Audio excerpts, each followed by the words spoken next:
UP 50 open mic. मैं आपको एक कहानी सुनाता हूँ। इब्ने बतूता नाम तो सभी ने सुना होगा, बहुत बड़ा ट्रेवलर था। इब्ने बतूता एक बार जब वो हिंदुस्तान की तरफ आ रहा था तो हिंदुस्तान की सरहद पर जब वो पहुंचा तो देखा उसने कि एक जगह बहुत ज्यादा भीड़ लगी हुई है। वो वहां पे रुक जाता है और वो वहां के लोगों से पूछता है कि क्या माजरा है, यहाँ इतने सारे लोग क्यों इकट्ठा हैं। तो किसी ने कहा कि यहाँ का जो बादशाह है उसने सबको एक चैलेंज रखा हुआ है और सबको एक क्वेश्चन दिया हुआ है कि जो भी उसके सवाल का जवाब देगा उसे वो अपने मुल्क का और अपने देश का वो वजीर बना देगा, मिनिस्टर बना देगा। लेकिन शर्त यह भी है कि अगर जो भी उसका जवाब नहीं दे सका तो वो उसकी गर्दन भी काट देगा। और ये सामने देख रहे हैं आप गेट पर जितने लोगों की गर्दनें लटकी हुई हैं कट करके, ये सभी ऐसे लोग हैं जो हारे हुए लोग हैं। इब्ने बतूता ने कहा कि जाओ बादशाह से कह दो कि एक सफीर आया हुआ है, एक फकीर आया हुआ है, वो आपके सभी सवालों का जवाब देगा।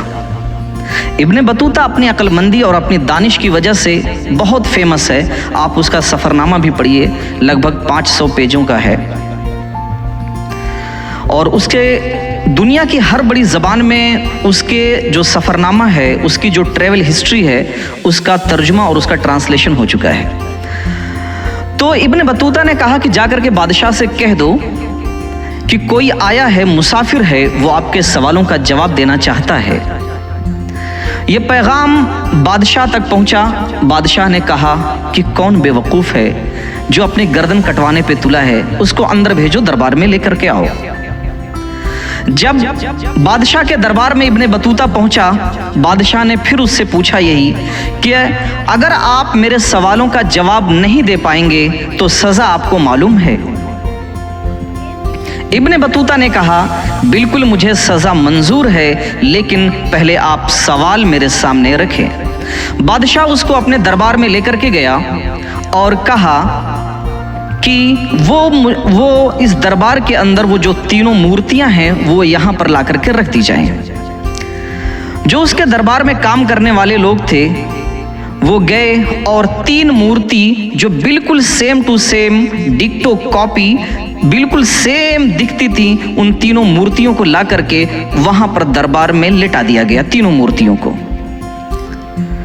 बादशाह ने कहा कि इन तीनों मूर्तियों को देखो और मुझे बताओ कि इनमें सबसे अच्छी मूर्ति कौन है, उसके बाद उससे खराब कौन है, और तीसरे नंबर पर जो सबसे ज्यादा खराब मूर्ति है वो कौन सी मूर्ति है। मुझे इस सवाल का जवाब दो।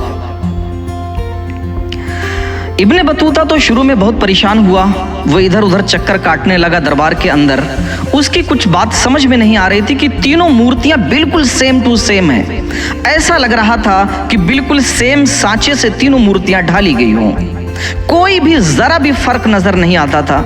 लेकिन अचानक क्या होता है कि इब्ने बतूता उन तीनों मूर्तियों को खड़ा करता है और उन तीनों मूर्तियों के कान में बारी बारी से फूंकता है। तीनों मूर्तियों के कान में वो मुंह लगा करके फूंकता है और जब तीनों मूर्तियों के कान में वो फूंक मार देता है, उसके बाद बादशाह की तरफ मुखातिब होता है और कहता है बादशाह सलामत, ये पहली वाली मूर्ति सबसे अच्छी है और ये वाली उसके बाद है और ये तीसरे नंबर पर सबसे बुरी मूर्ति है। बादशाह ने दरबार में खड़े होकर के इब्ने बतूता के लिए ताली बजाई और कहा बिल्कुल करेक्ट आंसर, बिल्कुल सही जवाब है। लेकिन कहा कि ऐ इब्ने बतूता, तुझे ये कैसे मालूम हुआ कि ये सबसे अच्छी मूर्ति है, इसके बाद ये है और ये सबसे बुरी मूर्ति है, तुझे कैसे मालूम हुआ। इब्ने बतूता ने कहा कि मुझे एक हदीस याद आती है कि सबसे दुनिया में सबसे अच्छा इंसान वो है जो एक कान से बात को सुने और पेट में ले जाकर के उसको डाइजेस्ट कर ले और उसको हजम कर ले और उस बात को किसी और से ना कहे। तो जब मैंने पहली मूर्ति के कान में फूंक मारी तो उसकी हवा उसकी नाभि से यानी कि उसकी नाभ से निकल रही थी, तो मुझे समझ में आ गया कि ये कान से कोई बात सुनेगा तो इसको डाइजेस्ट कर लेगा। जब मैंने दूसरी मूर्ति के कान में फूंक मारी तो जब इस कान से मैंने फूंक मारी और इस कान से उसकी हवा निकल रही थी तो मुझे समझ में आ गया उस हदीस की रोशनी में कि उससे बुरा या कम दर्जे का इंसान वो है जो एक कान से बात को सुने और इस कान से निकाल दे, यानी बात को भूल जाए।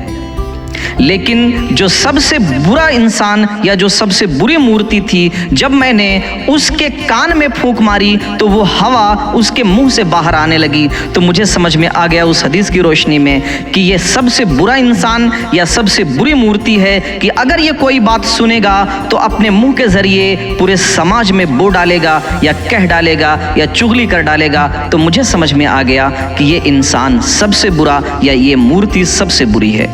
बादशाह खड़े होकर के उसके लिए ताली बजाता है और उसे अपने दरबार में वजीर बनाता है।